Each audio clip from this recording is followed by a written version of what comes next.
So అది నిజంగానే అడిగిన ప్రశ్న కరెక్టే కదా. వీసా వచ్చేసిన తర్వాత అయిపోయింది అనుకుంటాం. అవును. What is the whole complication అండి?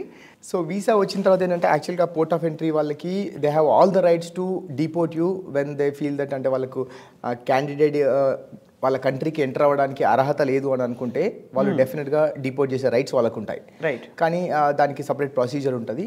అండ్ ఇప్పుడు బేసిక్గా మన పోర్ట్ ఆఫ్ ఎంట్రీ అంటే ఏంటంటే వీసా అటెండ్ అయిన పర్సనే ఇక్కడికి వచ్చాడా అనేది ఒకటి, అండ్ తర్వాత వాళ్ళ కంట్రీ నుండి ఒక పర్సన్ మైనస్ అయ్యి వాళ్ళ కంట్రీలో ఒక పర్సన్ ప్లస్ అయ్యారంటే దానికోసం చూసుకుంటారు వాళ్ళు అక్కడ.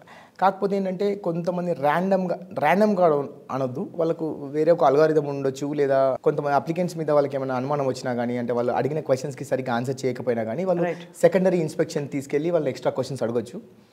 ఆ క్వశ్చన్స్ అడిగిన క్రమంలో వాళ్ళు సరిగా చెప్పకపోయినా కానీ, వాళ్ళకి ఏమైనా ఫిషీగా అనిపించినా కానీ, వాళ్ళ దగ్గర ఉన్న డాక్యుమెంటేషన్ కావచ్చు, వాళ్ళు మన అక్కడ ఏమైనా కాన్వర్జేషన్స్ కావచ్చు, ఏ అనుమానం వచ్చినా కానీ దే కెన్ డిపోర్ట్. టిపికల్లీ ఎంత ఫ్రీక్వెంట్గా జరుగుతుంటుంది డిపోర్టింగ్ అనేది? రేరే కదండి. ఈ మధ్య చాలా మందికి జరుగుతూ ఉంది. రియలీ చాలా మంది, అంటే నాకు ఇప్పుడు నేను లాస్ట్ కొన్ని ఎపిసోడ్స్లో చెప్పినాను ఏంటంటే ఇట్లా నాకు ఇలా జరిగిందని. చెప్పిన తర్వాత ఐఎమ్ రియలీ షాక్డ్.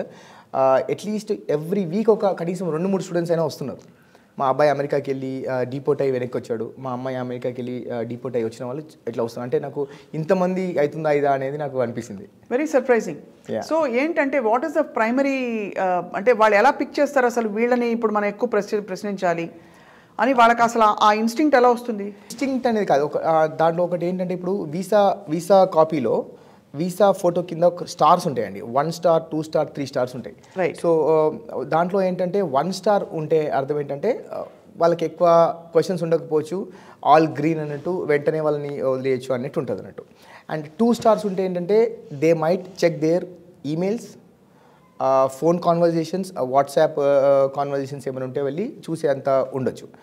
అంటే ఇది చెప్పట్లేదు నేను ఇంత ఖచ్చితంగా అవుతుందని చెప్పట్లేదు. 2 స్టార్స్ మెజారిటీ ఆఫ్ ద స్టూడెంట్స్కి, అంటే ఎస్పెషల్లీ స్టూడెంట్ వీసాస్ చెప్తున్నా, out of 100 visas 90% of the స్టూడెంట్స్కి 2 స్టార్స్ ఉంటాయి. Right. Okay. And 3 stars is very rare. Very rare. ఒకవేళ 3 స్టార్స్ వస్తే మాత్రం వాళ్ళు 95% ప్రిపేర్ అయి ఉండాలి. వాళ్ళని సెకండరీ ఇన్స్పెక్షన్ తీసుకెళ్ళి వాళ్ళని ఇంట్రాగేట్ చేస్తారని అనుకోవాలి. అసలు ఈ 3 స్టార్ 2 స్టార్ ఏ బేసిస్ మీద ఇస్తారు? అది మేబీ నేను అనుకునేది ఏంటంటే యూనివర్సిటీని బట్టి, ఆ వీసా ప్రాసెస్ చేసేప్పుడు ఆ యూనివర్సిటీని బట్టి కావచ్చు, ఆ వీసా ప్రాసెస్లో వాళ్ళకు జరిగిన దాన్ని బట్టి ఇస్తారని నేను అనుకుంటున్నాను. కానీ మాక్సిమం 2 స్టార్సే వస్తాయి చాలా మంది కంటే. మాక్సిమం 2 స్టార్స్ వస్తాయి. 80 to 90%కి 2 స్టార్స్ ఉన్నంత మాత్రం కంగారు పడడానికి లేదు. అంటే నేను చెప్పినట్టు ప్రతి ఒక్కరికి అన్ని చెక్ చేస్తారని కాదు. But 1 star is very safe. 2 star అయితే జాగ్రత్తగా ఉండాలని చెప్తున్నాను అంతే. రైట్. యష్, మామూలుగా ర్యాండమ్గా పిక్ చేసిన సందర్భాలలో ఎలాంటి క్వశ్చన్స్ అడుగుతారు మామూలుగా అసలు ఇమిగ్రేషన్లో? What are they trying to find out? ర్యాండమ్గా పిక్ చేయడం అంటే ఎట్లా అంటే ఇప్పుడు వాళ్ళు అక్కడ అడుగుతారంటే which university are you going, ఎక్కడికి వెళ్తున్నారు మీరు అంటే. కొన్ని సందర్భాల్లో ఎట్లా అంటే ఇప్పుడు మనం ఇండియాలో ఎట్లా ఉంటుందంటే మన ఇంటి పక్క వాళ్ళని కూడా అంకుల్ అంటాం. సో ఒక అమ్మాయి ఏం చెప్పారంటే who will come to pick up you అన్నారు. మిమ్మల్ని ఎవరు పికప్ చేసుకుంటారంటే మా అంకుల్ వచ్చి పికప్ చేసుకుంటా అన్నారు.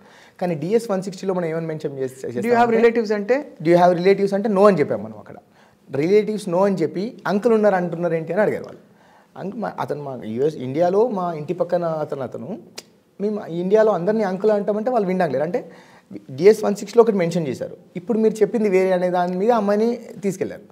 అక్కడ తీసుకెళ్ళిన తర్వాత 1-on-1 ఉంటుంది మనకి. ఇంకా 1-on-1 ఉన్నప్పుడు ఏమవుతుందంటే నేను ఒక క్వశ్చన్ అడిగినప్పుడు మీరు ఒక ఆన్సర్ చెప్తే అది దాన్ని బేస్ చేసుకొని ఇంకా వెళ్తూ ఉంటుంది మన ఇంట్రాగేషన్. సో ఏ పాయింట్లైనా మీరు దొరికిపోతే ఏంటంటే ఇంకా అప్పుడు మిమ్మల్ని డిపోర్ట్ చేసే అంత రైట్ ఉంటుంది వాళ్ళకి.